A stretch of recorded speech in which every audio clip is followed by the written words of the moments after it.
late because it doesn't matter your age or your ethnicity or anything like that. Substance abuse issues, they affect us all in the same way. If it's taken too far, our bodies just kind of shut down. So it is incredibly, incredibly sad. We do feel for his family and his kids, and we feel for the Ravens organization as well. I mean, you got to think.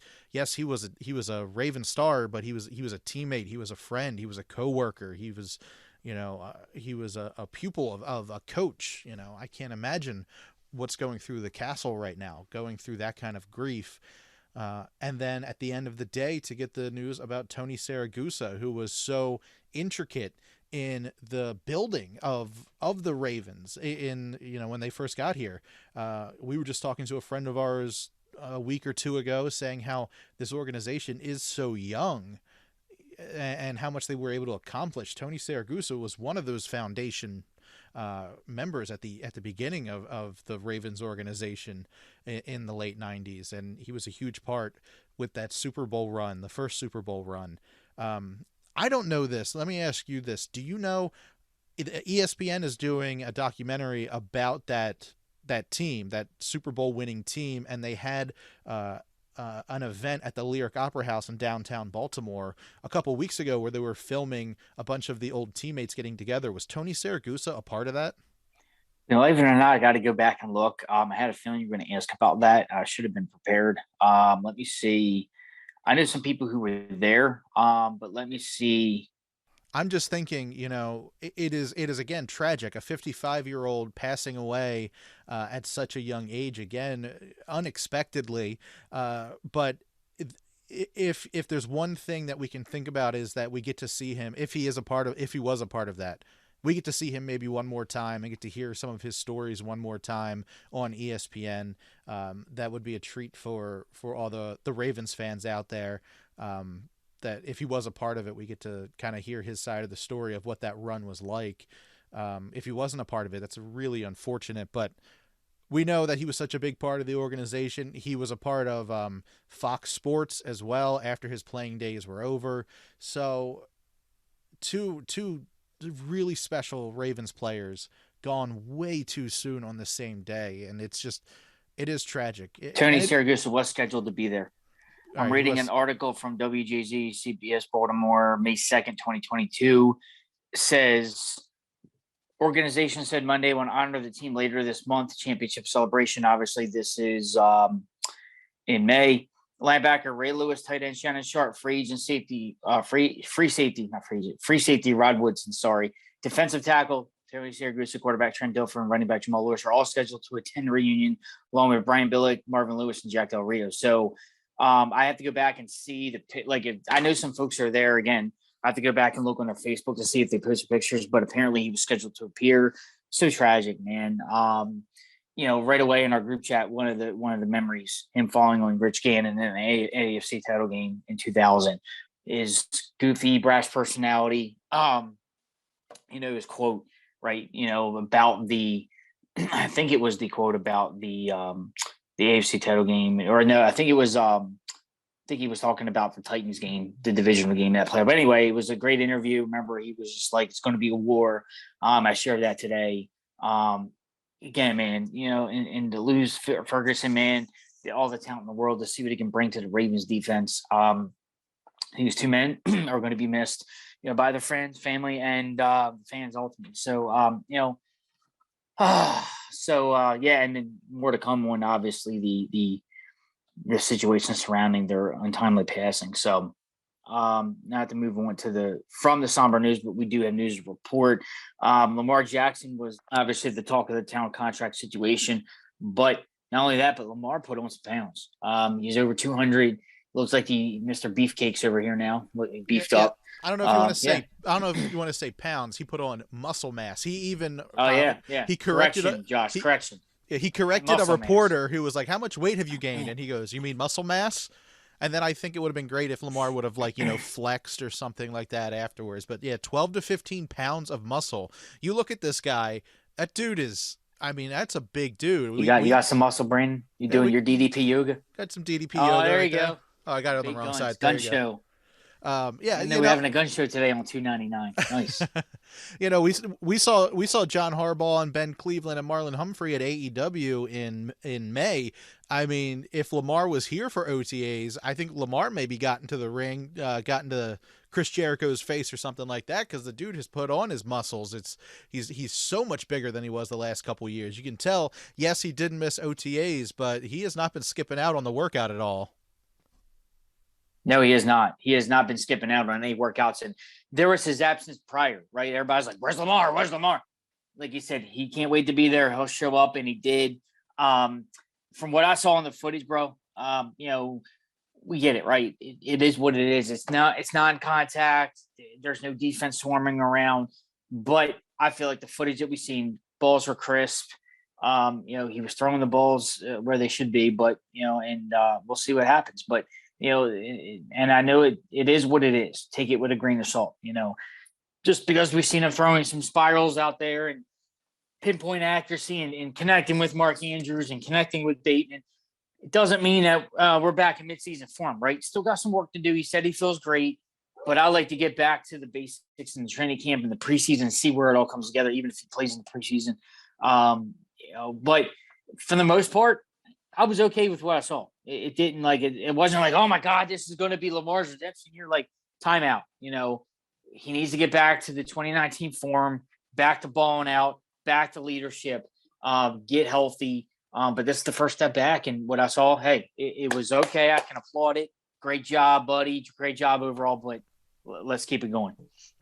And unfortunately, at minicamp, I should say, fortunately, no injuries. No one got banged up or anything during minicamp. But unfortunately, we did not see J.K. Dobbins. We did not see Gus Edwards. We did not see Ronnie Stanley. So still three really big question marks of what those guys are doing. John Harbaugh did say that they're progressing, but we don't see them out on the field yet. J.K. Dobbins apparently is itching to get on the field. He asked if he could. They said no. So hopefully by maybe mid-training camp, we'll have a better idea if those three guys will be on the field to start the season. But all signs point to them going at least in the right direction. The big question is, once they hit the field, when are they going to be in game shape, and will they be ready for the beginning of the season? I mean, it's all valid questions, and I think we're all just chomping at the bit. We're excited, right? We this is the last month pretty much without football, right? They start training camp at the end of the next month, which is awesome, right? Preseason August, it's coming quick. Before you know it, I got to get on the draft boards and draft some fantasy teams, and we're going to be talking about training camps and seeing these guys on the field and knocking on the wood here. Let's all remain healthy. Let's not tweak things. Let's not tear things. We want to get back to healthy Ravens football, the full team, all hands on deck.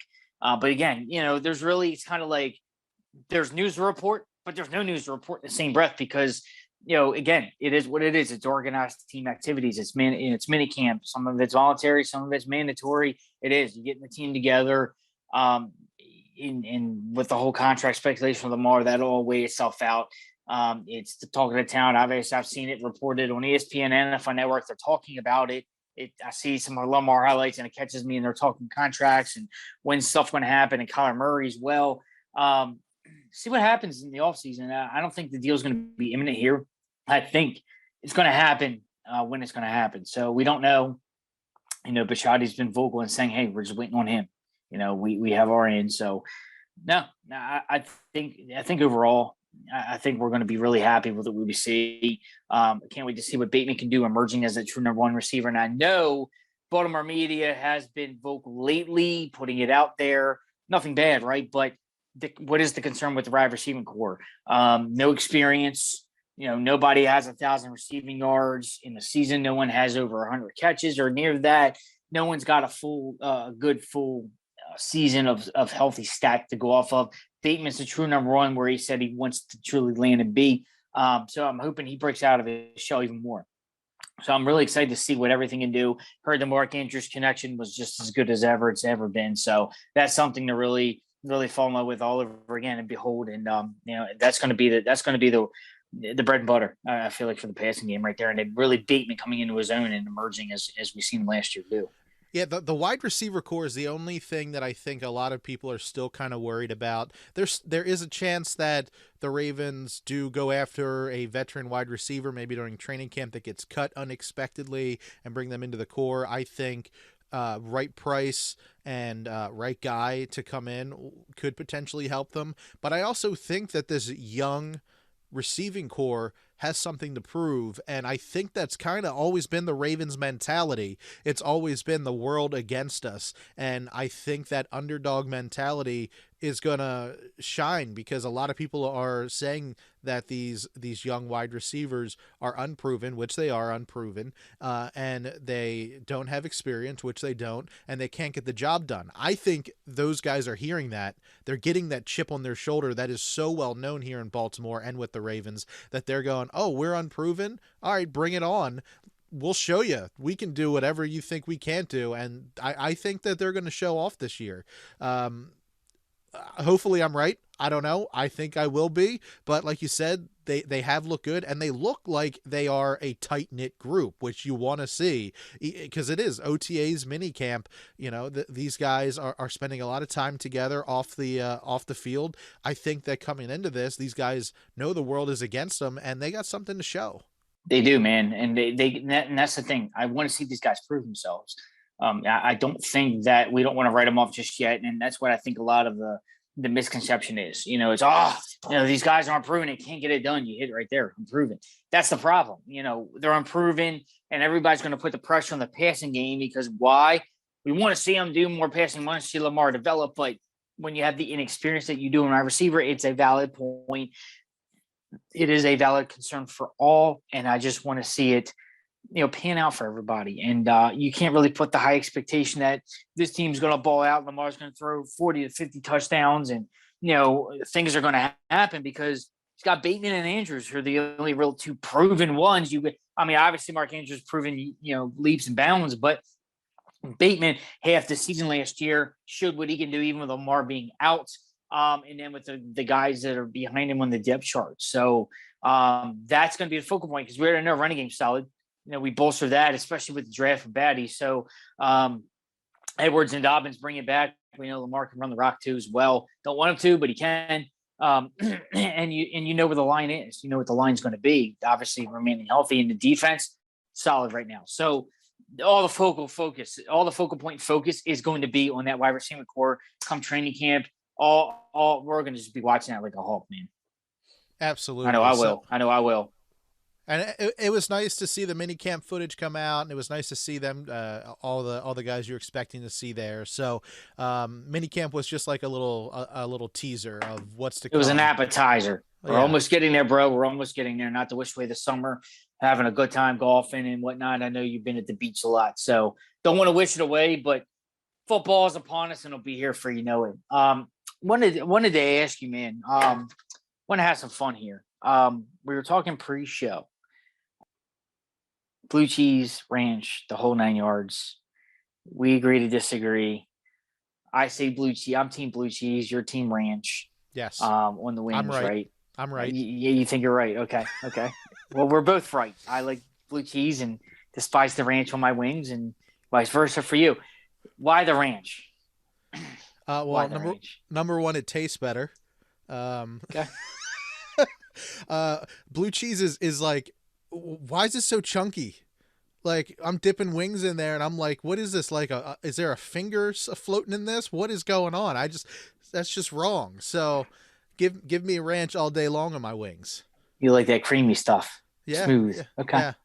And don't get me even started like on goat cheese. Goat cheese is also like the most disgusting thing I've ever tasted. Goat cheese tastes the way a petting zoo smells. He is coming with the fire and brimstone with his cheese. All right. I was just curious. All right, now I'm going to take it a step further. Flats or drums? I'll eat any wing. Doesn't matter to me. Oh wow, you're an any wing. I gotta take the flats. You're all flats. So all flats. You're getting charged an extra guys. $2 at Hooters. Yep. Absolutely. Got to go to flats. Flats and blue cheese all day. Now, all right, we're talking wings. Do you go traditional buffalo or do you like go barbecue or Old Bay, or what do you do when you're getting wings? I got to go traditional mild. Gotta That's go not traditional. traditional mild. Come on. Because I can easily say Old Bay or barbecue, but I mean, barbecue's pretty good. I like the honey mustard, honey barbecue stuff, but anytime I can't stand the really hot wings. And for the record, every time someone says this, boneless wings are chicken nuggets. Don't tell me otherwise. Go to Chick-fil-A and order a box of 8 count nuggets and then dip them in the Chick-fil-A sauce. It's the same thing as eating a boneless wing. It's what it is. Boneless wing is just it's a chicken nugget. Come on, people. Like when restaurants sell boneless wings, I literally like want to just take a pen and go chicken nuggets. Like let's call it what it is. Yeah. Like Oh yeah. They're do you at adult least agree chicken on that? nuggets. Yes, they're adult chicken There is no nuggets. boneless wings. Like wings are meant to have the bone in, and if you eat bone, hey, I used to be one of them, and I converted. I'll be honest with you, Brandon. I used to be boneless because I like to just get it with the fork, dip it all in sauce, and then put it in my mouth and eat it, right, and devour. Now I'm like, just gotta love the experience. Eat wings, love the bones, flats guy, blue cheese all day, and yeah. So me and you differ. I like that. I like that, man. We always can't be the same. See, We it always can't depends. be the same. It depends on where I go. If there's like specific restaurants, there I will go barbecue. I will go Old Bay, but it's got to be a specific place to go that I know it's good. If it's a place I've never been, then I'll go with the hot buffalo. I don't do mild. Hot, hotter the better. When I used to go to Hooters for UFC fights, they had 3 Mile Island was a sauce. I used to get the 3 Mile Island. It was like the hottest you could get, So and it there sounds like Atomic or something like that. yeah, yeah. So I'll go with that.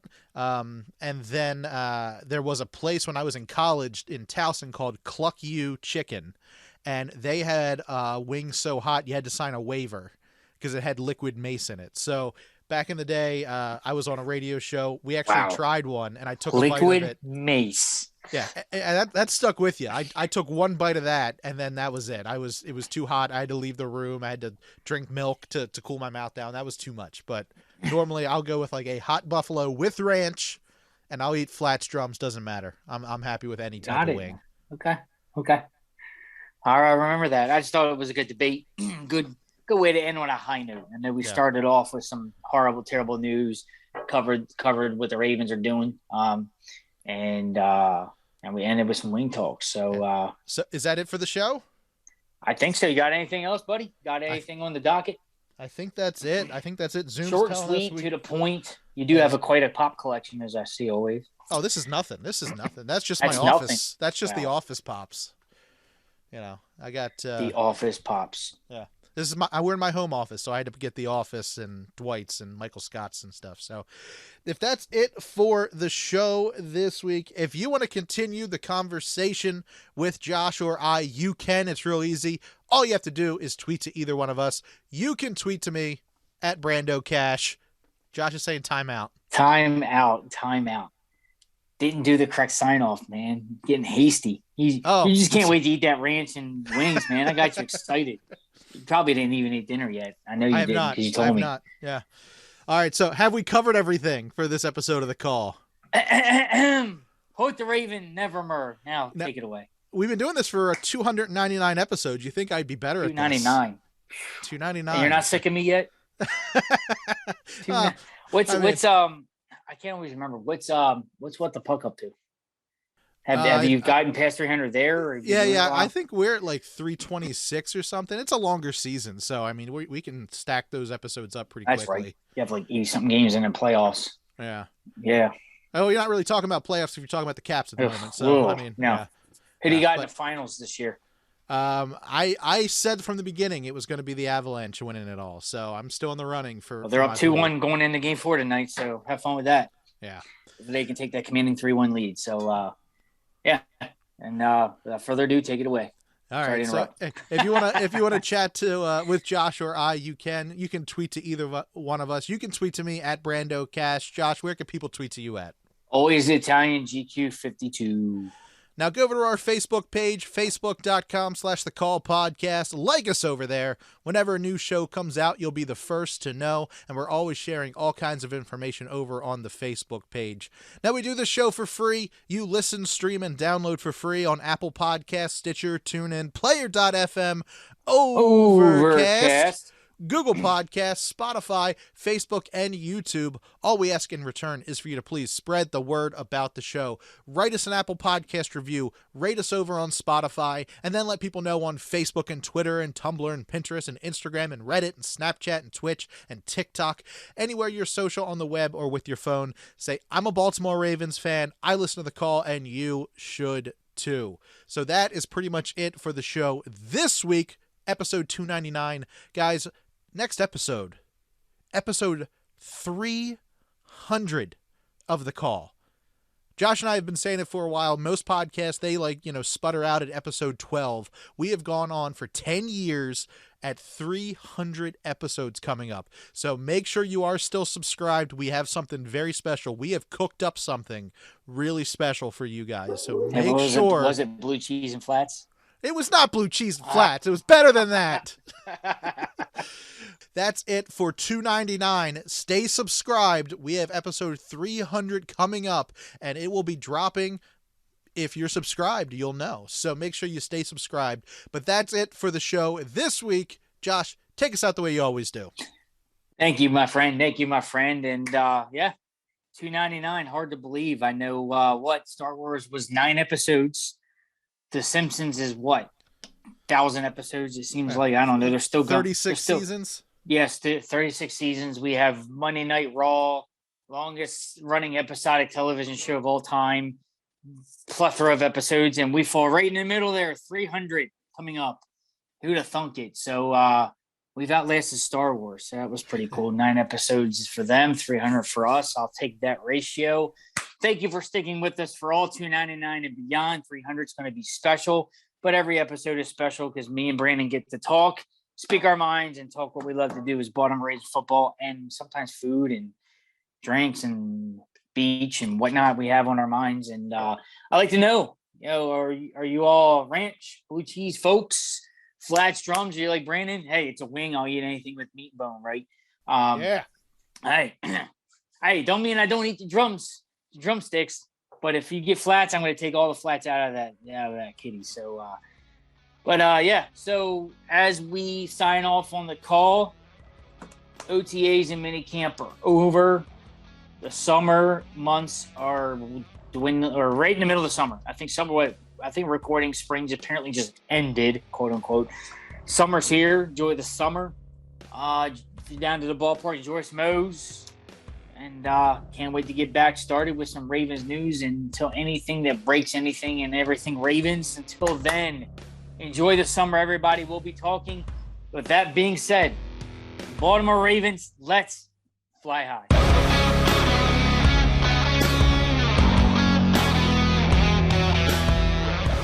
This has been a production of Brando Cash Entertainment. Music by Brad Lepore and Daniel Kelly from the DBK Studio. For more information, go to brandocash.com.